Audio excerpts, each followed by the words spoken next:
Bengals back at OTAs. We'll talk about this coming up next on the Cincinnati podcast. It's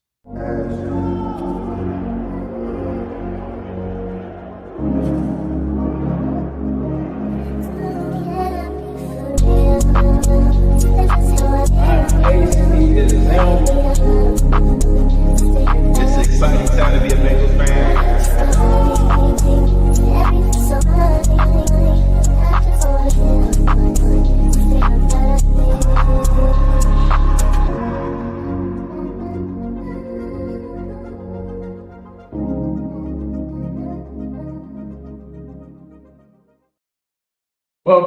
Welcome to the Cincinnati podcast. I am Ace. He is Zim. We are now in the midst of the Bengals OTAs going in, but before we get to that, partner, how you doing? I'm doing pretty good, man. Like, I feel like we hit like a little lull where it was just not that much going on. Like, a lot of people were hitting us and being like, bro, like, what's the deal or whatever. And I'm like, man, you tell me.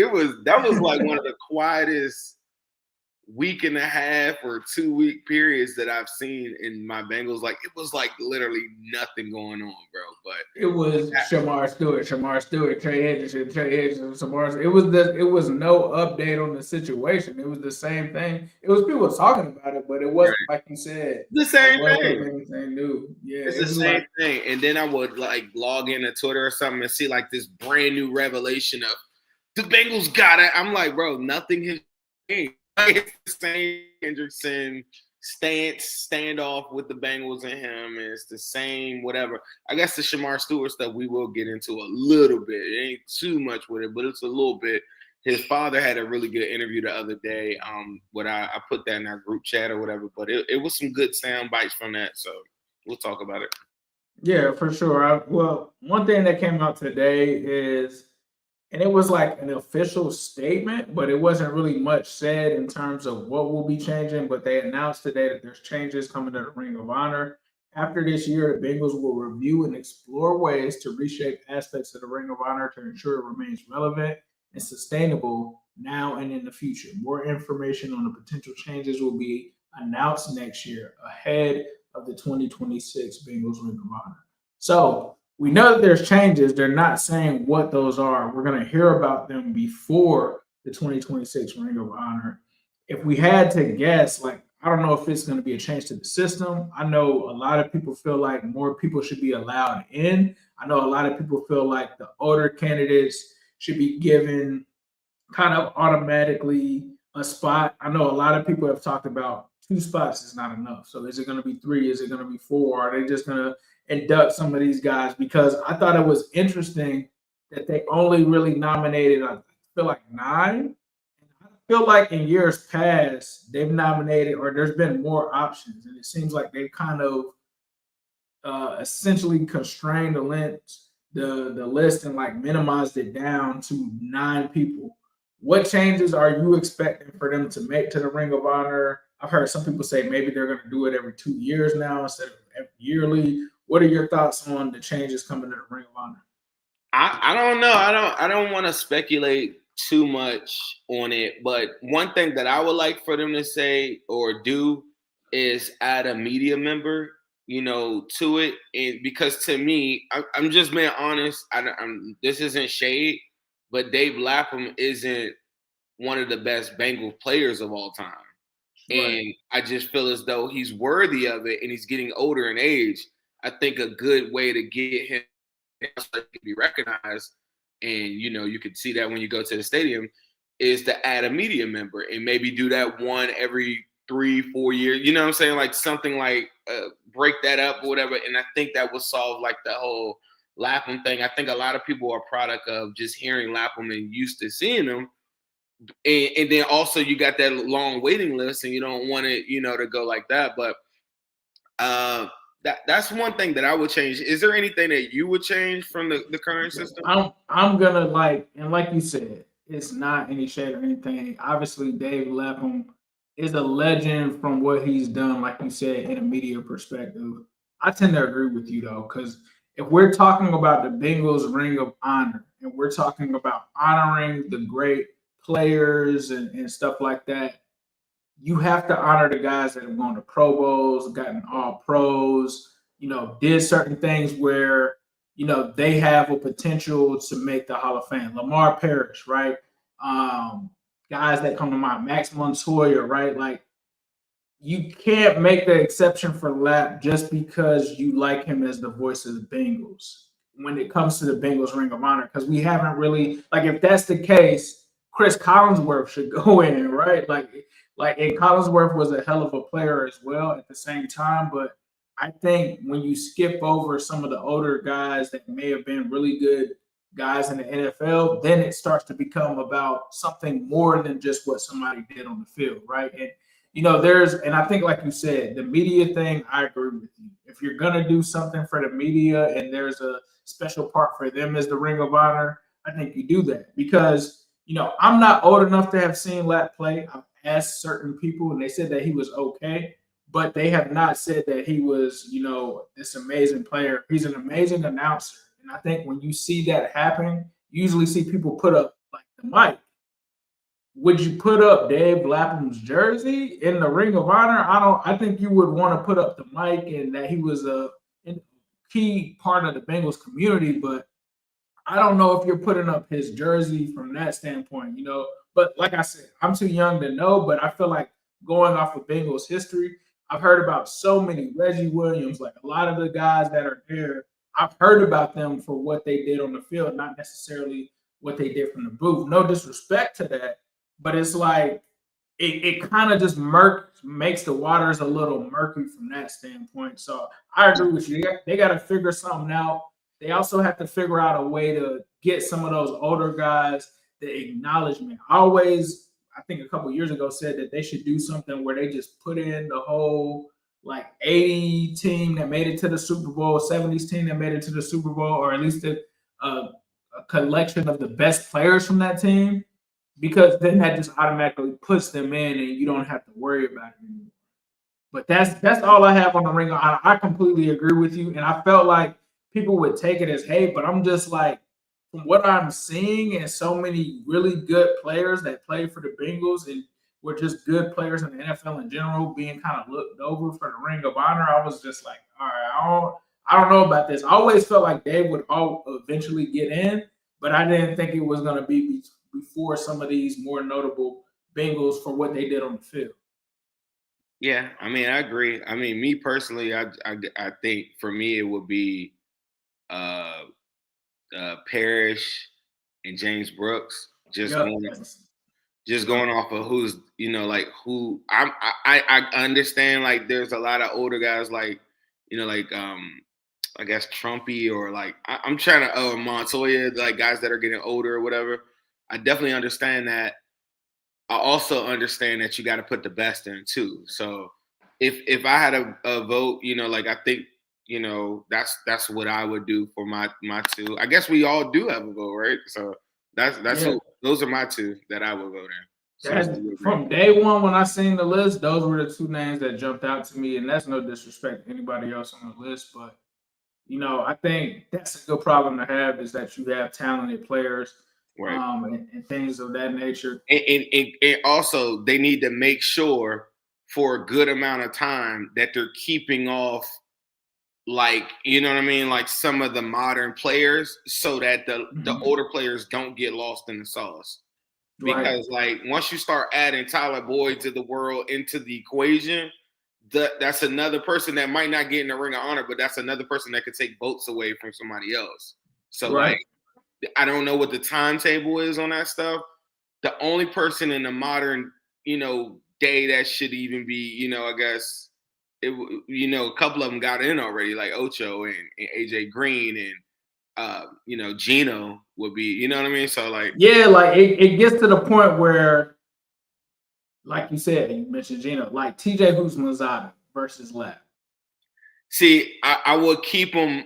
That's what it's not fair, because anything happening in life isn't, tomorrow's not promised.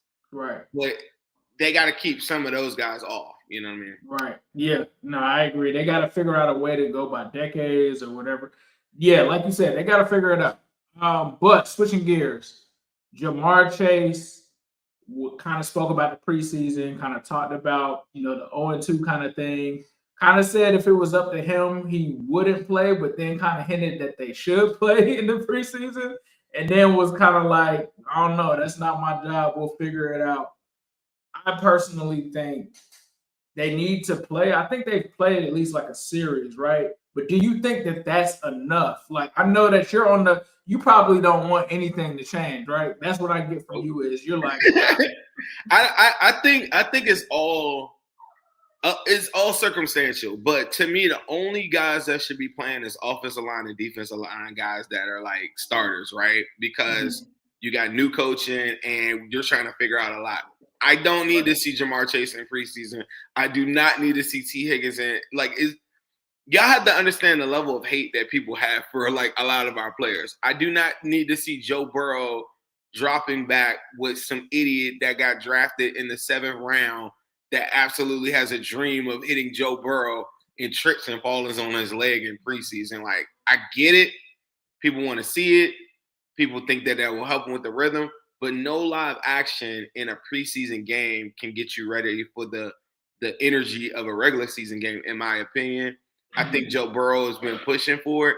I would defer to him. I just think that the risk is just it's not worth it for me, for those particular players, I guess. From that standpoint, right? I remember they were worried. I think the first time Joe Burrow pushed for playing in the preseason, and remember it was like all handoffs. He went out there, but it was all handoffs to like the running back for a second. I mean, I don't know what it is because I tend to think that yes, it's the preseason as a part of it. I also think it's also kind of the offseason regimen that's a little softer. Like they don't really have to hit each other as much in practice. But like you said, it's a catch-22. Do you want to risk somebody getting hurt at that point? I just feel like whatever they need to do to be ready to not go 0-2, they have to do it. They have to, because they're too rusty. Like the rust is clearly there, and it's like I don't know if the answer is preseason games though. Like you said, I don't know if that's specifically the answer, but they need to figure out something that they're doing where, and maybe it's Ja'Marr Chase did the hold in until he got paid. Maybe it was the T. Higgins situation. Now you got the Trey situation, but like this is an offseason where you got your big three still there. And so whatever they can do, bro, like it doesn't have to be play them for a whole half of football. But whatever they need to do, it needs to be different. I have a solution. What's the solution? Remember the season opener game that we went to? When the last time me and you went to a game together? What is one thing that you believe that they did too much of? Pass the ball. If you go into the preseason, like I said, I want the trenches to play. I would literally go to the preseason game and run every run play I have from every formation possible, so that I know what I feel good about and what I don't. Right. You could call it showing your hand or not, but if a team wants to run the football and they're physical, they're gonna run the football. I will come out week 1, week 2 with predominantly run game plans, period. I feel like the last 2-3 years or whatever years, they put so much on Joe Burrow's plate. Remember, no T. Higgins, Ja'Marr Chase in the contract dispute. They come out the Patriots game like looking lost, stupid game plan, just dinking and dunking or whatever.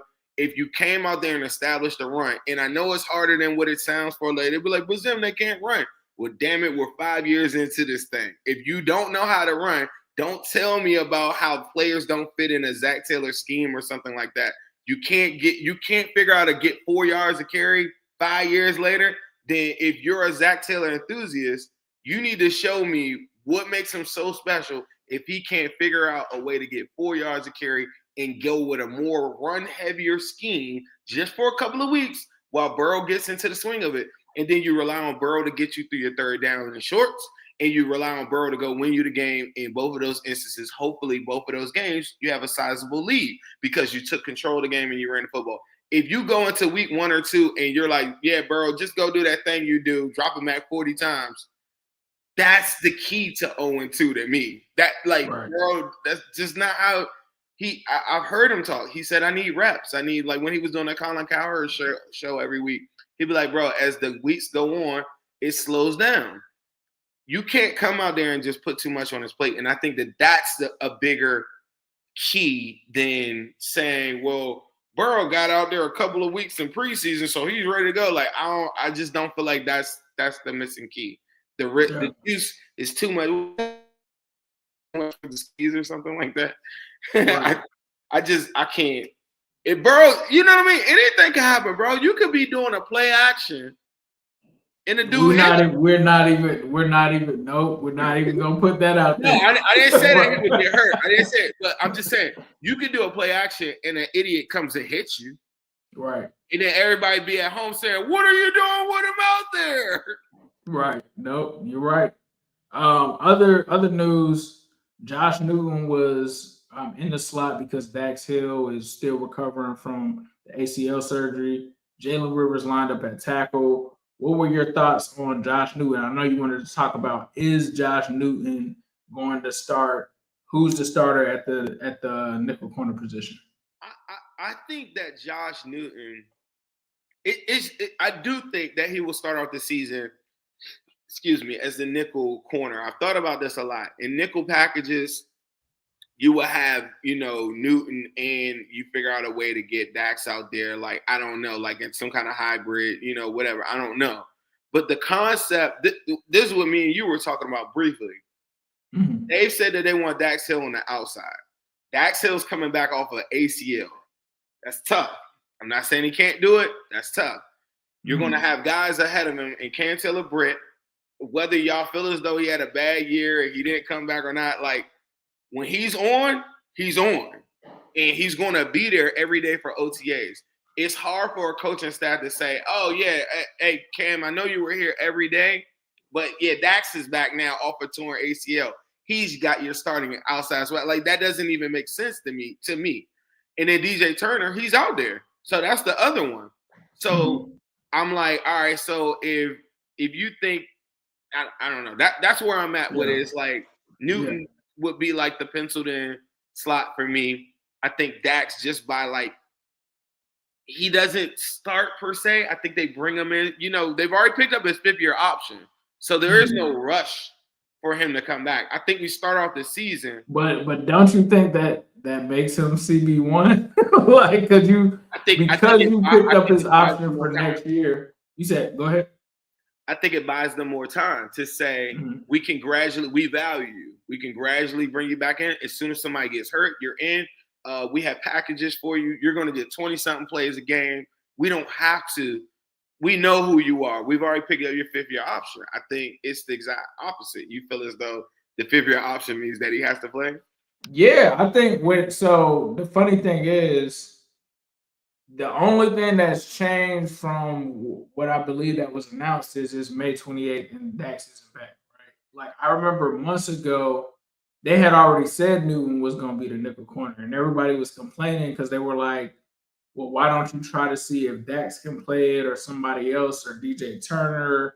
Like, why are you just automatically giving him the roster spot? Then it was, oh, well, we're picking up the option for Dax. So to me, that's like, you're basically guaranteeing that Dax is a starter by doing that, because CTB is a free agent in the offseason. DJ Turner is still on the roster.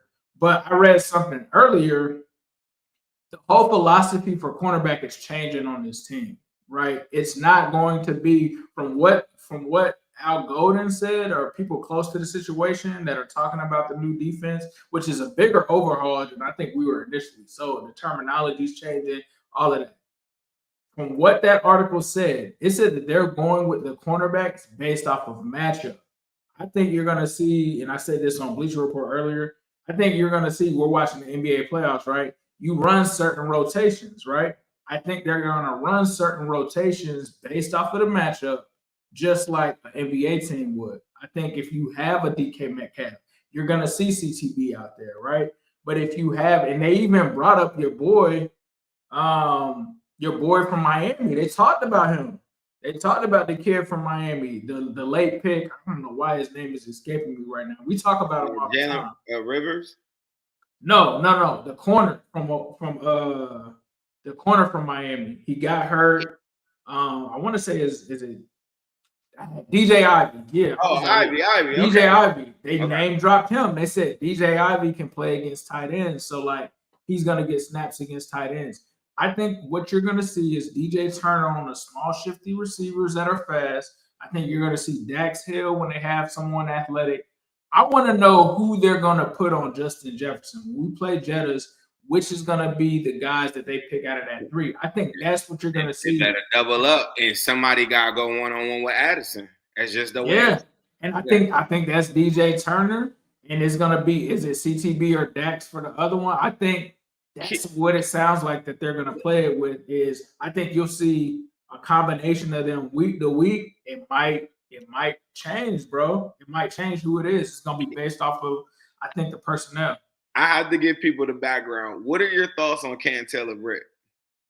Taylor Britt, I think he struggled last season. I think that he got benched at times last season, and it just was a down season for him. I think he's got to bounce back this year. I think with Dax Hill, he played well, but the sample size was so small. We don't know what he's going to look like going forward. We saw him in limited time. I think with DJ Turner to me emerged as looking like the best corner last year, but then he got hurt. So right now, I think it's up for grabs. And I think you have, I don't want to say CB2s because I feel like that's disrespectful, but I feel like you have a bunch of high-end CB2s and low-end CB1s to high-end CB2s. So I think that they're all similar, and you have to figure out which one is going to stand out. That's why it makes sense with the plan that they're talking about, where it's going to be based off of a matchup. Jalen Rivers at tackle. I know. In terms of time, I know I don't want to go over your time too much. What were your thoughts on that? And was there anything that you wanted to say about Burton or anything else? No. I mean, Jalen Rivers. I saw that they got him. I think that's a low key, very. We aren't talking about it as a fan base. I think we've been talking about guards so much. But if we had a tackle out, I know Cody Ford. He came up, but think about Cody Ford might end up as a starting guard, or he might be, like a guard that they, that they might say that we're gonna just have you as a primary guard. Y'all know, like our backup tackles right now are Rookie and Rivers and Devin Cochran.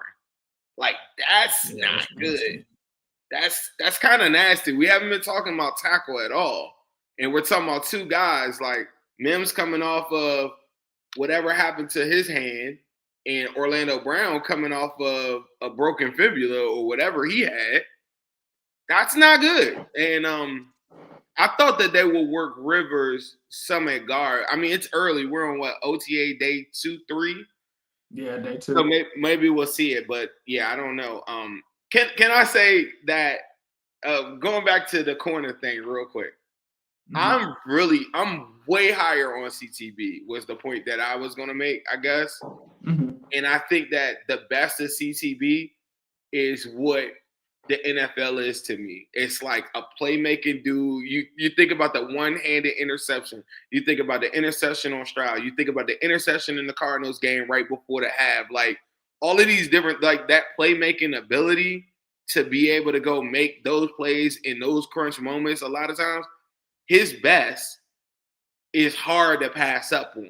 Even if he gives up some plays, I just think I think more teams will gravitate to trying to go get a CTB than just getting a solid DJ Turner. Like in the NFL, it's hard to get a playmaker that's that talented, in my opinion. Like, and when you get one, they generally end up being like an all-pro. Remember Trayvon Diggs?